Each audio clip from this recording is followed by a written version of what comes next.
Hi everyone, welcome to Rassi Homemade Food in UK. මම අද ඔයාලට රෙසිපි එකක් අරගෙන ආවා. pecan nuts දාලා banana cake එකක් හදාගන්න. මේක sugar free cake එකක්. දැන් අපි බලමු ඒකට අවශ්‍ය කරන ingredients මොනවද කියලා. මොනවද අවශ්‍ය කරන ingredients කියලා මම මෙතන oats ටිකක් අරන් තියෙනවා. මම ඒක තව ටිකකින් grind කරගන්න යන්නේ. හොඳට fine විදියට.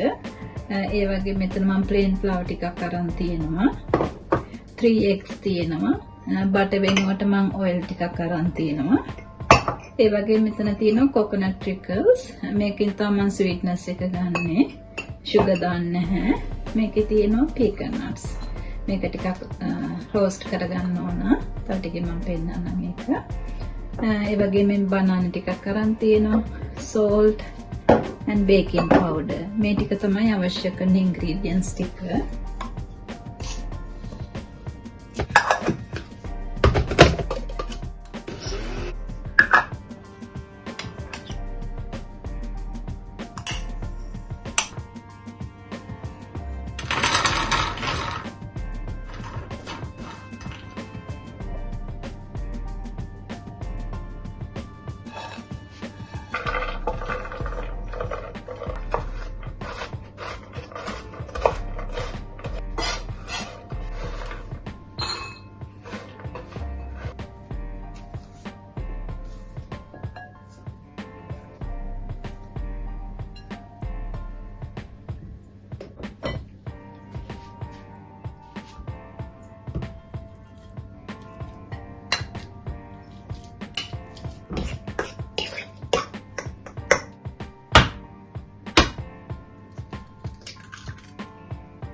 මේ තියෙන මම හදපු කේක් එක හොඳට ඇවිල්ලා තිනවා මොයිස්චර් එකට. ඔයත් හදලා බලන්න මේක හරි ඉක්මනට ලේසියෙන් හදා ගන්නත් පුළුවන්. මේ කේක් එක ඔයත් ගෙදර හදලා බලන්න. මේ ඉක්මනට හදා ගන්නත් පුළුවන්. හරිම රසයි. හදලා බලලා කමෙන්ට් එකක් දාන්න කොහොමද වගේ pecan nuts banana cake එක ආවේ කියලා. Thank you for joining with me. Thank you for watching my videos. අපි ආයෙ ලස්සන වීඩියෝ එකකින් හම්බ වෙනකන් ඔයාලා සියලු දෙනාටම ගොඩාක් ස්තුතියි.